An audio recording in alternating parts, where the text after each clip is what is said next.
Bismillah ar-Rahman ar-Rahim. Are you ready for AI English speaking partner? The biggest problem of every English learner is that I don't have anyone to speak with. So this problem is solved by Cambridge University. Today I have an app recommendation for you. An AI robot that will speak to you in English, and it also helps you to improve your English. I will give you a short demo on how to use it and how to access it. First of all, open your browser and then type speak and practice. After that, you will see an interface where you saw and in the form of symbol.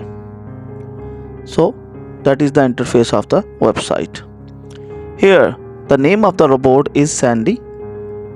It is written here, Sandy, our speech robot, uses new technology developed at the University of Cambridge. It can tell how well you speak just by listening to you. So it's a free of cost website. So start speaking. And that is the interface. It asks you a question and you'll answer.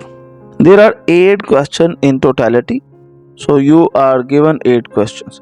4 have 10 seconds and the other 4 have 20 seconds. So let's enjoy your learning. That is the interface when you give your answer to the Sandy. So that's all for today. So nice of you. Thank you.